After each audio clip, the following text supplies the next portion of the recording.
Hello everyone and welcome to Sunburned Albino lists his top 20 games of 2025, which was a year of great success if you ask me, especially where indies are concerned. The indie games we got this year were the cream of the damn crop. There were some very good AAA titles too, but the independents crushed them overall. My top 10 has 7 indies in it. They went crazy. As always, my list accounts for games that released or went 1.0 throughout all of 2025.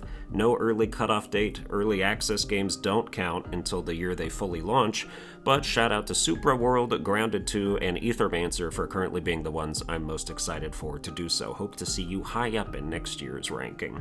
I do not have any honorable mentions this year, but there's a couple notable exceptions, games other people might have put in their top 10 lists that I've made a point not to put in mine. Let's get started out here. Number 20, Borderlands 4. Starting with a bit of a mixed one out here. I platinumed Borderlands 4, which was a mistake by the way, don't do that, and played through the whole thing in a 4-player lobby. If you like Borderlands, there are Borderlands-y things to like about Borderlands 4. The loot is still fun, the new open world exists and is fine, vehicle travel was super flexible and convenient, the classes are semi-interesting, and barring any technical issues, the game was enjoyable overall. The problem is, you can't bar the technical issues. The technical issues are doing their best to bar you. It took them several patches over the course of months to fix not even everything. The performance was trash most of the time. You were not hitting 60 FPS under almost any circumstances in multiplayer. The game would lag plenty. Enemies wouldn't get shot and bullets wouldn't leave your magazine at times. We encountered a persistent glitch later into the game that crashed it for him every time our host tried to fast travel somewhere, which would obviously kick us all to the menu.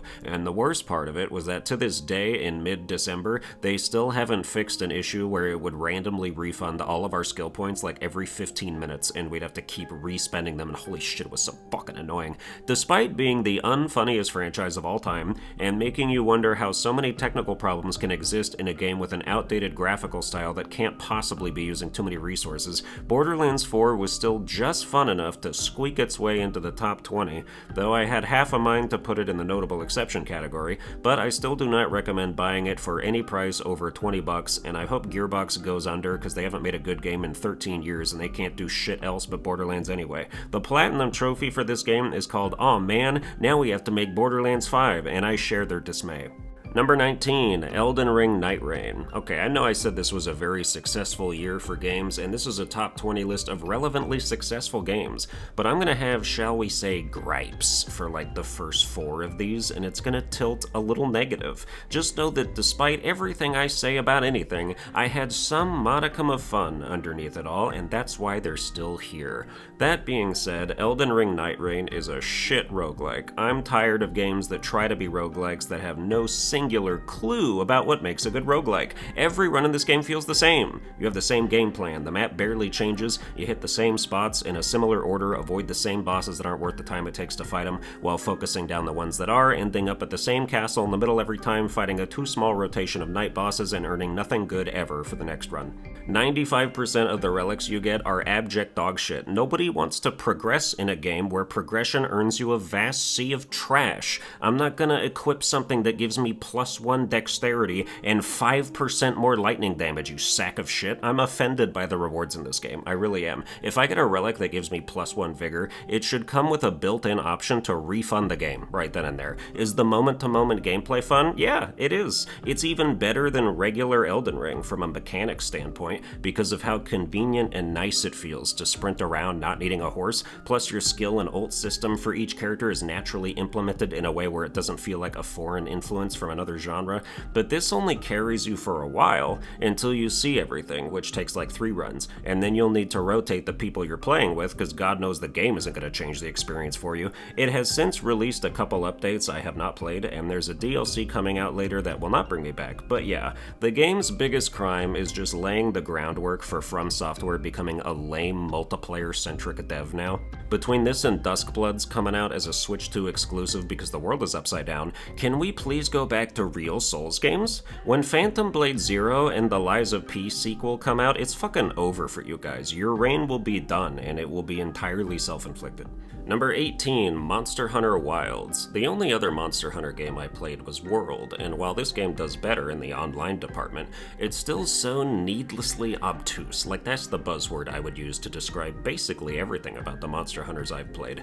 Baffling design decisions. You need a third hand to play this game just for scratching your head the whole time. The controls are like the worst I've maybe ever seen on controller. The combat is janky and stiff as hell, and it's seemingly been that way for decades. Monster Hunter doesn't think it's doing anything wrong. It thinks it's been killing it this whole time, while your character keeps falling right through the dude you're trying to mount. It's nuts. For some reason, your little chocobo thing you ride has auto-run turned on by default. Like, you get on it and it just runs off like it's kidnapping you, with no say-so. It felt like my controller had drift. But then I played every other game that exists, and they all don't do that. And how come when I turn that setting off in the settings, this motherfucker still auto-runs?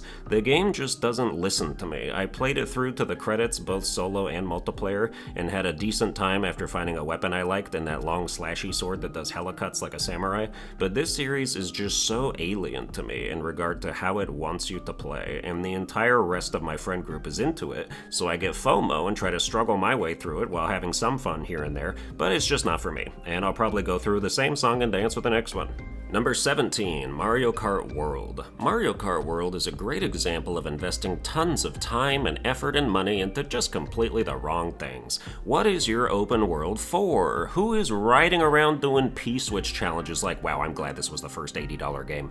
Its most defining singular innovation is the most pointless thing about it, and they still think you should pay more money than anyone has ever paid for a standard edition of a game before, because they did that shit for not a single human being. They made this big thing of having all the racetracks interconnected in the world so you can start a race on one track and end on another, but the road trip it takes to get from point A to point B is just driving on normal-ass highways like you're gonna visit your out-of-town relatives. I'm in the back of my own cart going, are we there yet? I have to go to the bathroom. The only thing Mario Kart World does right, aside from looking like a Switch 2 Mario Kart and expanding the max amount of players per race, is the one good mode they introduced, which is Knockout Tour. This is the best thing Mario Kart's ever done. You start with 24 people, and after every checkpoint, the last 4 racers are eliminated until there's only one winner left driving. This mode is terrific. Is it worth $80 all by itself?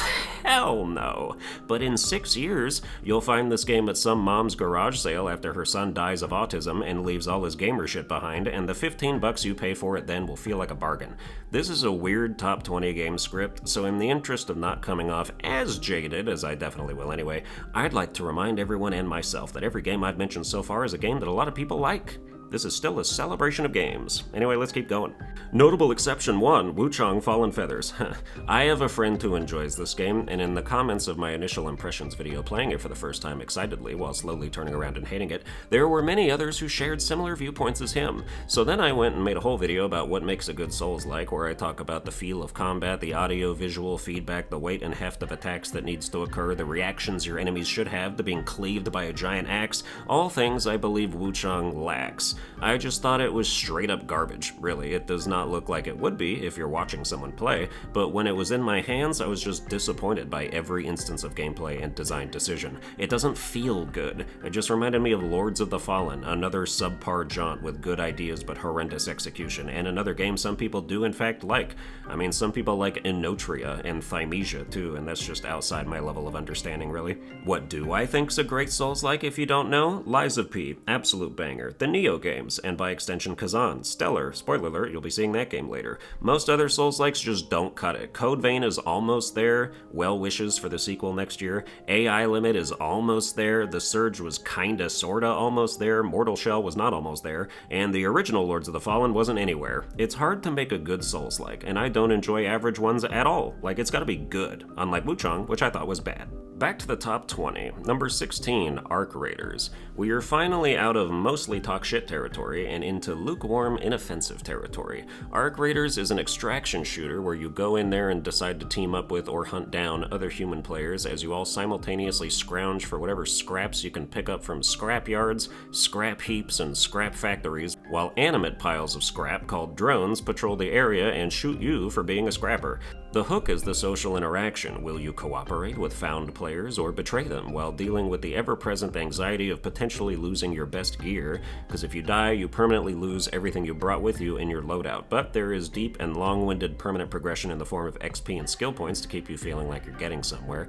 I had severe inventory management issues outside of battle. Even when I bought more storage space several times in a row, it would just fill up so fast. And it's not immediately clear what you should even be trying to loot, so your backpack will just be full of shit 5 minutes into the mission and you're like, well, time to extract. Eventually you'll start keeping track of what specific piles of shit you need for workbench upgrades and what other specific piles of shit you need for other stuff like crafting shields and gun attachments and whatnot. Might as well be a dog walking simulator. Make sure you bring a plastic bag. I had fun with it for like 12 hours though. Number 15, Doom the Dark Ages. It's just like a slower Doom, which is a little antithetical to what Doom is, it feels like, but the tankiness isn't all bad, as it's fun to stomp around and feel like a powerhouse, parrying projectiles and spanging your shield at a bunch of dudes, ricocheting it everywhere. It comes with a more open world style structure in some levels, which I don't really appreciate in a game like this, but hey, it's still Doom, and as long as you're not Doom 3, you're doing pretty alright. Number 14, Power Wash Simulator 2. Cozy job simulators are a dime a dozen, but the ones that rise above the pack are the ones that can put you in the zone and alchemize monotony into zen satisfaction. The original Power Wash Simulator was already decent at that, and this sequel improves mechanics in objectively better ways to make you feel even more efficient. The way they modified soap in particular is a game changer. Now instead of being a limited financial resource, as long as you have the soap nozzle, it becomes infinitely renewable for free, just on a bit of a cooldown timer, and it turns any dirt you spurted on into like the weakest kind of dirt to be effortlessly washed away with any power level of water. As someone who has power washed a backyard in real life before, it is way easier and more fun to do in this game.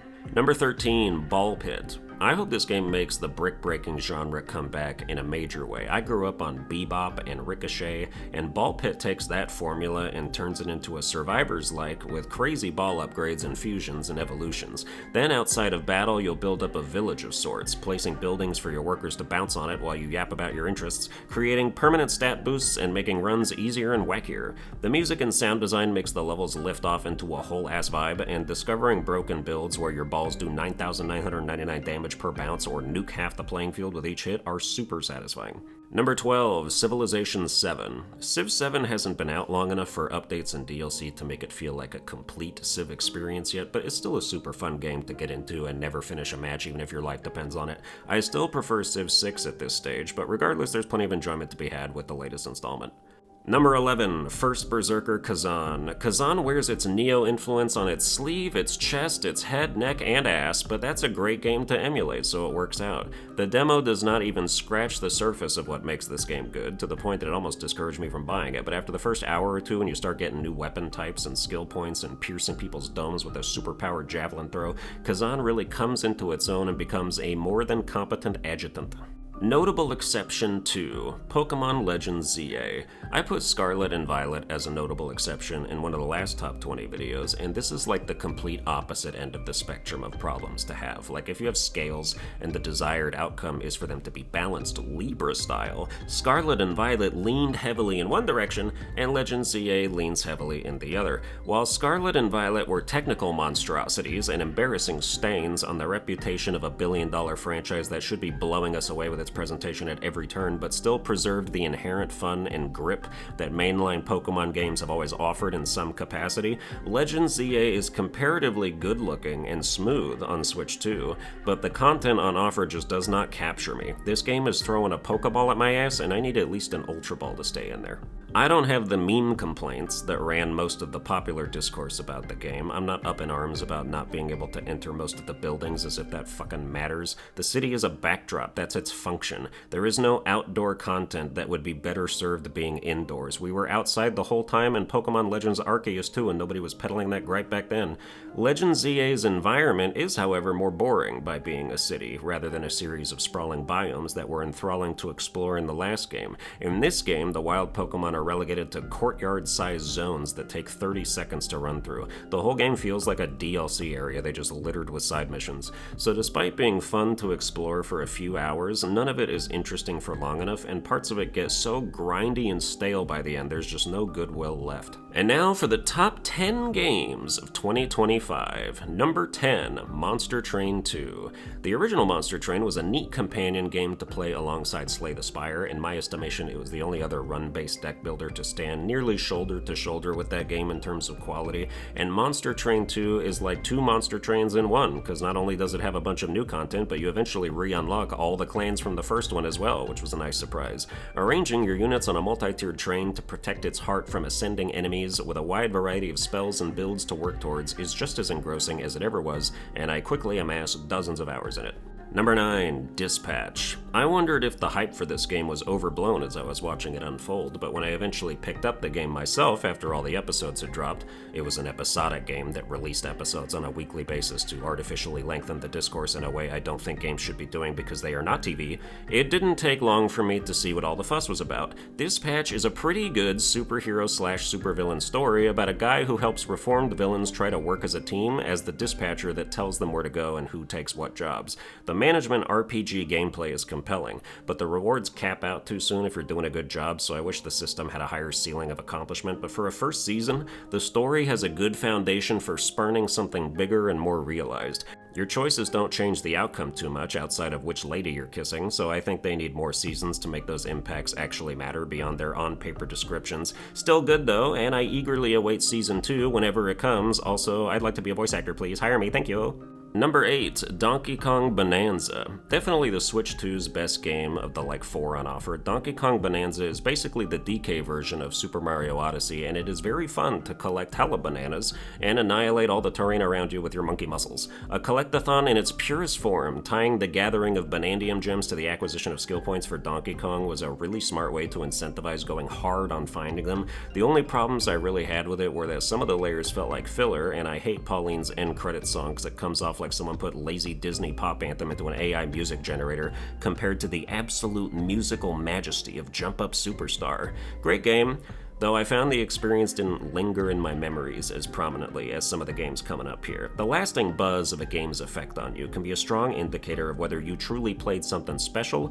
or if the game just sort of lulled you into an enjoyable fugue state while you were going through it. It can still be fun in the moment, but maybe it doesn't leave the most lasting of impressions.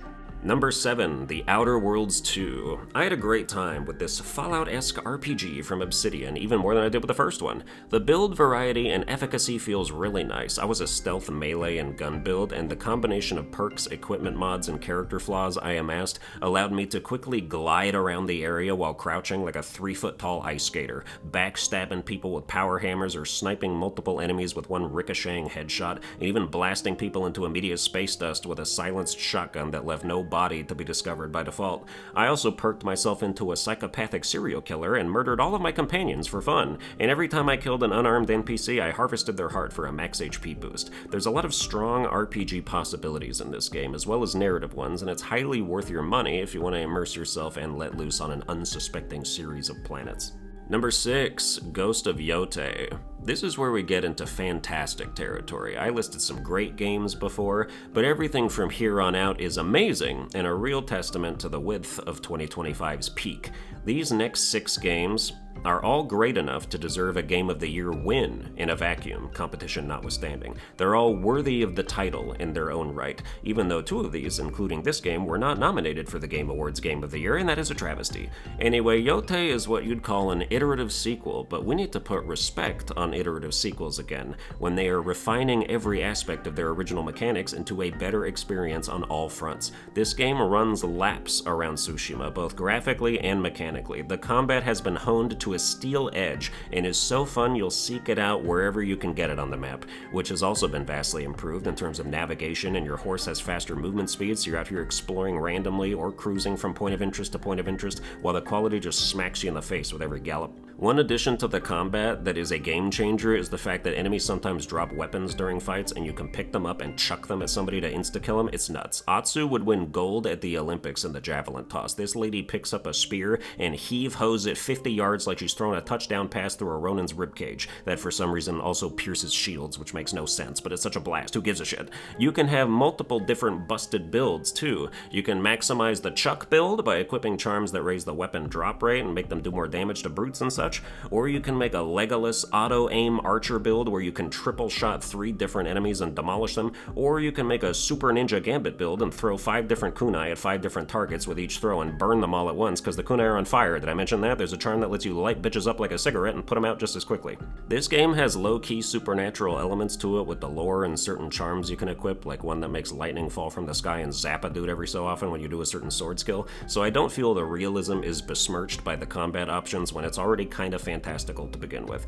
Anyway, this game is awesome, and it's only number 6. Also, I'm saying again, Sucker Punch should start development on a game that's this style of game, but starring Marvel's Psylocke. They gave Samus telekinetic abilities in her newest thing. Imagine a samurai game just like this, but you also have psychic powers, and then Psylocke becomes the next big thing in Marvel as a result, as she should, because she's a sick character and she could totally carry her own game. Insomniac's got Spider-Man and Wolverine. Let's give Sucker Punch an underdog that could rise to prominence, since that's what they themselves did as a studio, going from Rocket Robot on Wheels to Ghost of fucking Yote.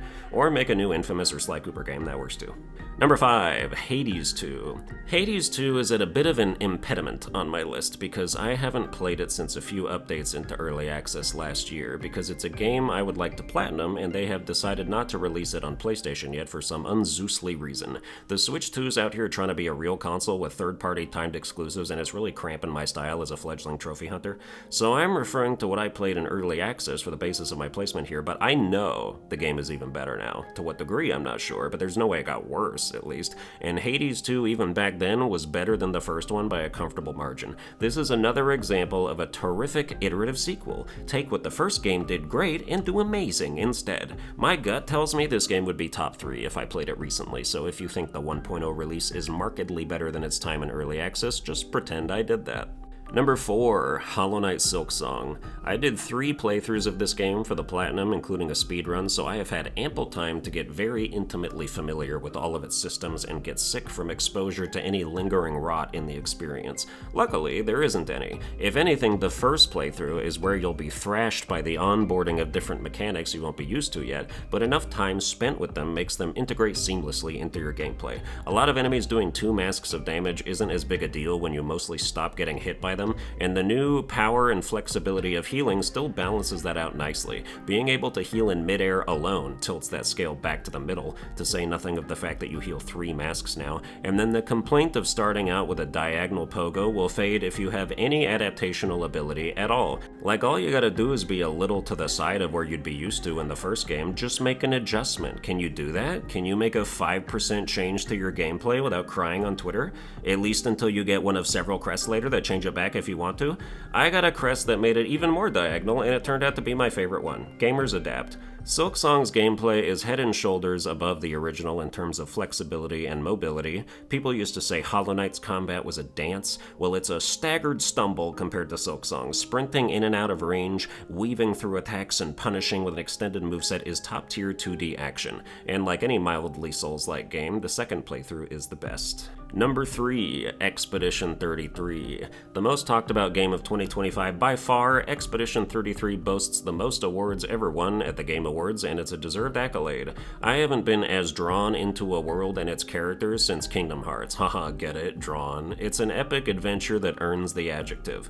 The more action-oriented turn-based combat is majestic. It's not the first game to do it, but it's probably the best. A more recent comparison would be to Sea of Stars, which is another game I loved, so it's favorable indeed. The Picto system allows for some crazy deep build customization once you understand how it works, which takes some effort, but all in all, this is just the best front-to-back single-player campaign I underwent this year. Great turn-based fantasy RPGs just hit different. From Divinity Original Sin 2 to Metaphor Refantasio, these kinds of games always tickle the peak of just how much investment I can joyfully give to playing a game. They enrapture me like no other, but even with a juggernaut this banging, there were still 2 games ahead of it for me this year, and they are... Number 2, Blueprints. If no other game enraptured me like Expedition 33, no other game intrigued and consumed me like Blueprints. It's a mystery puzzle-solving roguelike where you as a grandnephew inherit the massive 45-room estate of your granduncle on the condition that you can solve its most prominent mystery, locating the 46th room. It's an ever-shifting manner, and you draft each room from picks of 3 that have a certain number of exits and functions, managing resources like keys, gems, and and coins, trying to draft your way to the antechamber at the back, while simultaneously figuring out how to open it and how to even begin the process of locating the elusive Room 46, with pieces of mysteries and puzzles scattered throughout the many different floor plans. Some people don't like the RNG nature of this, as you can have your heart set on a puzzle you have the solution to but requires certain things to happen that might not on your run due to nothing but luck, but roguelike enthusiasts like me have been dealing with the negative permutations of RNG for over a decade, and there's so many things to work toward that you're almost always progressing one thing, if not another. Blueprints was all I thought about for weeks while I was playing it, and even when you think you've finally beaten it, spoiler alert, you have not. Number 1. Split Fiction. My game of the year for 2025 is Split Fiction for two chief reasons. Number 1, it's the only game I did not have a single negative thought about throughout my entire time playing. And number 2, the final half hour to an hour is one of, if not the single greatest gaming experience there's ever been. What they accomplish in those final sequences is nothing short of astounding and literally jaw-dropping. Me and Fish, the friend I played it with, could not stop saying holy shit like the whole time. It's next level, and beyond that, with about 3 or 4 hours left to go in the story, we realized that what we had been playing the whole time was essentially perfect. Like, there's nothing wrong with this game at all. We just echoed that sentiment back and forth to each other the whole rest of the game because we're super annoying together, but for us it was apparent at every turn. Split Fiction is as close to a perfect game as anything can be, in my estimation. I strangely didn't love It Takes Two in comparison, but this game fires on all cylinders at all times, and it's my game of the year for 2025. In case you're wondering, the notable games I did not play this year, either due to financial or interest-based reasons, include Silent Hill F, Metroid Prime 4, Ninja Gaiden 4, and Death Stranding 2. I played Kingdom Come Deliverance 2's demo and got to the combat tutorial duel, and something was just not clicking for me. Like, he would attack, and I would do a parry and a riposte, and the dude would parry my riposte and do his own riposte, and then I would parry his riposte and do my own riposte, and it would just continue until I ran out of stamina first for some reason, and then I'd get hit because you can't block without stamina. I lost the duel, and the wager associated with it, and the dude was gloating at me, and I got pissed off and quit the demo and never touched it again. Anyway, that's going to do it for this video. I hope you enjoyed it. If you did, you can like, share, and subscribe. Watch all my other videos until you run out of stamina, and I'll see you guys next time.